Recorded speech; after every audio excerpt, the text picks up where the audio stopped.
آپ جس کسی کے دل میں بھی اپنی محبت پیدا کرنا چاہتے ہیں اس کا نام اپنے بائیں ہاتھ کی ہتھیلی پہ لکھنا ہے، لیکن یہ دم کرنے کے بعد اس نام کو مٹا دینا ہے۔ لیکن یہ بات ایک ذہن میں رکھے کہ نام لکھنا کیسے ہے، طریقہ کیا ہے، الفاظ کیا پڑھنے، عمل انتہائی مجرب ہے۔ صرف چند سیکنڈ کے اندر اندر یہ عمل مکمل، اور وہ جس کے دل میں آپ کی نفرت ہے اس کی نفرت محبت میں بدل جائے گی۔ اور یہ انتہائی درجے کا کمال ہے۔ اچانک بھی کسی سے بات منوانی ہو، بات جائز ہو، مقصد جائز ہو، نیت ٹھیک ہو، تو آپ فوری طور پر اس عمل کے ذریعے اس کے بات منوا سکتے ہیں۔ یہ ایک اللہ والے کا بتایا ہوا عمل ہے، بڑا خاص ہے، بڑا مجرب ہے، بہت کم لوگوں کو بتایا جاتا ہے۔ لوگ پیسے لے کر یہ عمل بتاتے ہیں، لیکن میری یہ عادت نہیں، میں نے سنا، آپ کو بتا رہا ہوں، اور آپ اس کو امانت سمجھ کر آگے لوگوں تک پہنچا دیں، تاکہ کسی بھی بھائی بہن کا جو جائز مقصد ہے، کسی سے جائز مسئلہ ہے، وہ اپنا حل کروا سکے۔ اسی طرح کسی کا گھر اجڑ رہا ہے، کوئی عورت ہے، کوئی شوہر ہے، اگر عورت کا مسئلہ ہے، اس کا شوہر اس کی بات نہیں مان رہا، بات طلاق تک بھی پہنچ گئی ہے، فوری اس کے دل میں محبت، جسے ہم کہتے ہیں فوری گیم چینج،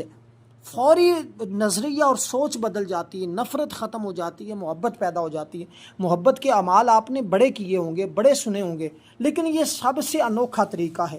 سب سے عجیب طریقہ ہے، اور یہ طریقہ ایسا ہے کہ جو بندہ اس پر عمل کرتا ہے وہ کامیاب ہو جاتا ہے۔ اب یہ اسماء مبارکہ کون سے ہیں، پڑھنے کیسے ہیں، ان کی ترتیب میں بتا دیتا ہوں۔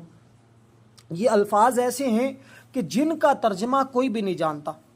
ان کو حروف مقطعات کہا جاتا ہے۔ آپ کے ہاتھ کی انگلیاں بھی 5 ہیں، یعنی کہ آپ کا جو سیدھا ہاتھ ہوگا، آپ نے اس ہاتھ کے اوپر ان کو پڑھنا ہے۔ جیسے میں نے کہا، آپ نے یہ عمل باوضو کرنا ہے۔ آپ آج وضو کر کے بیٹھ جائیں، یا کہیں بھی کھڑے ہیں وضو کر لیں، کہیں جانا ہے، جانے کا ارادہ ہے، کوئی حاکم ہے، جابر ہے، کوئی بھی کسی بھی قسم کا شخص ہے جو نفرت کا پجاری ہے، جس کے دل میں آپ کی نفرت بھری ہوئی ہے، آپ یہ الفاظ پڑھ کر چلے جائیں اس کے سامنے بھی، جو کسی کی بات نہیں مانتا وہ آپ کی بات مانے گا۔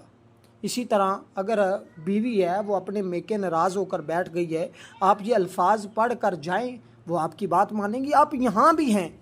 اور اثر اور تاثیر وہاں فوراً پہنچے گا، کیونکہ آپ نے اس کے نام کے اوپر دم کرنا ہے، اور نام آپ نے اپنے ہاتھ پہ لکھنا ہے، لکھنے کے بعد دم کرنے کے بعد آپ نے مٹا دینا ہے۔ یہ اس کا مختصر سا طریقہ ہے، اس کو مکمل سمجھ کر اچھے طریقے کے ساتھ، بغیر ایک غلطی کی گنجائش نہیں ہے، آپ نے اسی ترتیب کے ساتھ اس کو کر لیا تو انشاءاللہ اس کے بہت زیادہ فائدے، اور اتنے زیادہ کہ آپ کو بڑے بڑے بابوں سے وہ فائدہ نہیں ملے گا، بڑے بڑے وظائف سے وہ فائدہ نہیں ملے گا، جو فوری طور پر اس میں پاک سے آپ کو فائدہ ہوگا۔ یہ صدقہ جاریہ کی نیت سے آگے دوست احباب تک بھی ضرور پہنچائیں، تاکہ کوئی بھی شخص کسی بھی مشکل کے اندر ہے اور اس کا یہ معاملات بگڑے ہوئے ہیں، گھر سے بے گھر ہوا پڑا ہے، آپ اس میں یہ حروف مقطعات اس کو کہا جاتا ہے۔ ان اسماء مبارکہ جو میں آپ کو بتانے لگا ہوں، تعداد بھی بتاؤں گا کہ کتنی تعداد ہے، پہلے یہ اسماء مبارکہ سن لیں۔ آپ کے ہاتھ کی 5 انگلیاں ہیں، آپ نے ہر ایک انگلی کے اوپر ایک اسم پاک پڑھنا ہے۔ اب ذرا سن لیجئے گا یہ اسم پاک، یا اب اس کا میں بالکل سادہ سا مفہوم بھی بتاؤں گا کہ سب سے پہلے اسم پاک کے کاف، سب سے پہلے کاف، ہا، یا، عین، صاد، یہ کتنے حروف ہیں؟ یہ 5 ہیں۔ کاف، ہا، یا، عین، صاد، یہ 5 حروف ہیں۔ ان 5 حروف کو آپ نے پڑھنا ہے، اور ان کو حروف مقطعات کہا جاتا ہے۔ اپنے ہاتھ کی 5 انگلیوں کے اوپر، ہر ایک انگلی کے اوپر آپ نے ایک ایک اسم پاک پڑھنا ہے۔ اب اس میں آگے پیچھے نہیں کرنا، پہلے کاف ہے تو آپ نے کاف پڑھنا ہے، پھر ہا ہے، پھر یا ہے، پھر عین ہے، پھر صاد ہے۔ کاف، ہا، یا، عین، صاد پڑھا، اور اپنی دوسری مٹھی کھلی رکھنی ہے۔ اس مٹھی کو جیسے جس انگلی پہ پڑھنا اس کو بند کرتے جانا ہے، پھر دوسری بند، پھر تیسری بند، پھر دوبارہ اسی طرح کھولتے جانا ہے۔ یعنی کہ پہلی مرتبہ جب آپ پڑھیں گے نا، کاف چھوٹی انگلی بند کر لی، ہا ساتھ والی بند کر لی، پھر اسی طرح یا درمیان والی بند، اس کے ساتھ شہادت والی بند، انگوٹھا بند، اسی طرح پھر جب دوبارہ پڑھیں گے تو آپ اس کو کھولتے جائیں گے، کھولتے جائیں گے، کھولتے جائیں گے۔ اب 2 مرتبہ اسی طرح آپ نے پڑھنا ہے اس کو۔ سب سے پہلے لیکن یہ بات ذہن میں رکھیے، سب سے پہلے آپ نے درود پاک پڑھنا ہے۔ اب میں بالکل آسان طریقہ بتا رہا ہوں، بالکل ایک ایک لفظ بچے کو بھی سمجھ آ جائے گی، اگر بڑوں کو سمجھ نہ آئے تو وہ ان کی پھر اپنی بد نصیبی ہے، ورنہ یہ عمل انتہائی درجے کا آسان اور انتہائی قسم کا مجرب ترین عمل ہے، محبت کا، جس کو ہم کہتے ہیں سب سے زیادہ طاقتور عمل۔ یہ اکثر لوگ آپ کو نہیں بتائیں گے، میں آپ کو بالکل یہ آسان فام الفاظ میں بتا رہا ہوں، تو آپ کو انشاءاللہ تعالی کامیابی ملے گی۔ بلکہ اس کے بارے میں مختلف اقوال بھی موجود ہیں کہ پوزیشن بھی اس کے ذریعے آپ کو مل سکتی ہے۔ آپ امتحان کے اندر اگر یہی الفاظ مبارک پڑھ کے بیٹھ جاتے ہیں نا، تو انشاءاللہ تعالی وہاں پر بھی آپ کو اس کی برکت سے پوزیشن مل جاتی ہے۔ وہ ابھی ہمارے ایک شیخ مفتی بھی ہیں، اور وہ ان کو شیخ الاسلام بھی کہا جاتا، ہمارے تو نہیں ہیں لیکن وہ ان کو لوگ کہتے ہیں، انہوں نے بھی اس عمل کے بارے میں بتایا ہے، ہم تو الحمدللہ، اور اس کے بارے میں وہ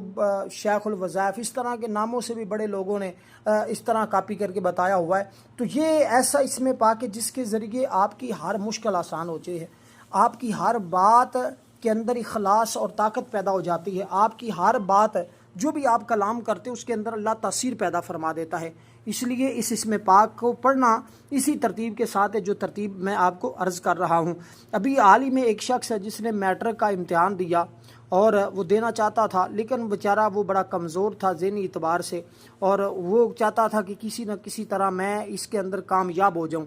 اب اس نے جب ان اسماء مبارکہ کو پڑھا اپنے ہاتھ کی 5 انگلیوں کے اوپر، اور پھر چھوٹی انگلی بڑی انگلی، جو طریقہ میں نے آپ کو بتایا ہے اسی کے مطابق اس نے پڑھا، الحمدللہ وہ اپنے امتحانات میں بھی کامیاب ہوا، اور بھی اس کو اس سے بہت زیادہ فائدے ہوئے، اور جس کے ساتھ وہ کلام کرتا، جس سے اس کوئی بات پوچھتا، وہ اس کو بتا دیتا۔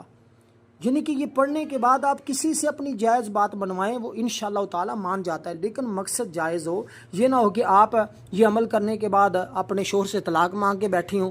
یا شوہر ہے تو وہ آپ بیوی کو کہہ کے چل نکل جا میرے گھر سے۔ تو اس طرح کے ناجائز کاموں کے لیے آپ نے اس کو ہرگز ٹچ نہیں کرنا، بالکل اس کو پڑھنا نہیں ہے، صرف جائز اور نیک مقصد کے لیے آپ نے اس کو کرنا ہے۔ کہیں آپ جاتے ہیں رشتہ مانگنے کے لیے، وہ آپ کو رشتہ نہیں دے رہا ہے، تو آپ یہ کلمات پڑھیں اور سامنے والے کو دم کر دیں، اس کے نام کو لکھ کر ہتھیلی کے اوپر دم کر دیں، انشاءاللہ وہ بندہ آپ کی بات مان لے گا۔ تو اس طرح کے جتنے بھی جائز مقصد ہوتے ہیں، جائز کام ہوتے ہیں، ان کے لیے یہ سب سے طاقتور ہے، اور اس کی کئی اسناد موجود ہیں اس حملے پاک کی، اور اس حملے پاک کو انشاءاللہ جب آپ کریں گے، اور ہماری ایک دیکھیں بہت سارے لوگ وہ بھی ہیں جو یہ بار بار کومنٹ میں مجھے یہ پوچھ رہے ہیں کہ ہم بہت سارے وظائف کرتے ہیں لیکن ہمارے کسی بھی وظیفے سے ہمیں فائدہ نہیں ہو رہا۔ محبت کے اکثر اعمال میں لوگ ناکام ہو جاتے ہیں، اکثر ناکام ہوتے ہوئے دیکھیں، اس کی وجہ کیا ہے؟ اس کی وجہ یہ ہے کہ ان کو پتہ ہی نہیں ہوتا کہ ہم نے کرنا کیا ہے، کیسے کرنا ہے، کیا یہ ہمارے لیے جائز بھی ہے یا ناجائز ہے۔ اکثر وہ ناجائز رشتوں کے لیے کر رہے ہوتے ہیں، اور وہاں پہ خرابی پیدا ہوتی ہے، ان کو فائدے کی بجائے نقصان ہونا شروع ہو جاتا ہے، اور پھر وہ بھاگتے ہیں کبھی اس پیر کے پاس، کبھی۔ اب آپ کو پیروں کے پاس، بابوں کے پاس جا کر اپنے پیسے لٹانے کی ضرورت نہیں ہے۔ یہ عمل جو آپ کو فی سبیل اللہ بتا رہا ہوں نا، جو آپ کو بتایا ہے، جو بتا رہا ہوں، آپ پڑھنے کے بعد میں طریقہ بتاتا ہوں، دم کرنا ہے اور اس کے بعد اس نام کو مٹا دینا ہے۔ پھر دیکھیے گا کہ وہ شخص جس کے نام پہ دم کیا ہے وہ آپ کے پیچھے پیچھے ہوگا اور آپ اس کے آگے آگے، لیکن پھر اس کو ذلیل نہیں کرنا، اس کو تباہ نہیں کرنا، کیونکہ اس کے دل میں آپ کی محبت پیدا ہو جائے گی۔ اب آپ نے اس کو جان بوجھ کر ناجائز کاموں میں مبتلا نہیں کرنا، یہ بات ذہن میں رکھیے گا، اس کو خام خاتنگ نہیں کرنا۔ اگر کریں گے تو پھر آپ کا نقصان بھی ہو سکتا ہے، کیونکہ آپ نے پھر اللہ کے کلام کا غلط استعمال کیا ہے، کیونکہ یہ حروف بہت طاقتور ہیں، بہت کمال کے اسماء مبارکہ ہیں، اور یہ ہم جب بھی الحمدللہ ان کو تجربے میں گزرے ہیں، جب بھی پڑھتے ہیں بات بن جاتی ہے۔ جج سے بھی فیصلے کے لیے آپ گئے ہیں، آپ کا صحیح درست رائٹ بنتا ہے، آپ وہاں پر بھی اگر آپ کا مقدمہ آپ کے حق میں نہیں ہو رہا، وہاں پہ بھی پڑھ کے جاتے ہیں تو آپ کے حق میں فیصلہ ہو جاتا ہے۔ لیکن ہوں آپ رائٹ، رونگ نہ ہوں، ناجائز کے لیے نہ ہوں، جائز ہوں، تو انشاءاللہ کبھی نہ۔ اور آپ کا کوئی بھی مسئلہ ہو تو آپ ڈسکس ہم سے کومنٹ میں کر سکتے ہیں، پوچھیں کہ یہ ہمارا مسئلہ ہے، اس کے لیے ہمیں کر لیں یا نہ کریں، پھر انشاءاللہ آپ کو بتائیں گے، تو ضرور بضرور آپ کو 100% 100% فائدہ ہوگا۔ اس لیے میں کہتا ہوں کہ ضرور اپنی بات شیئر کر لیا کریں، ورنہ ہمارا ایک گروپ بھی انشاءاللہ قریب ہم لانچ کر لیں، اس کے اندر بھی آپ شامل ہو جائیں گے تو آپ کو بہت زیادہ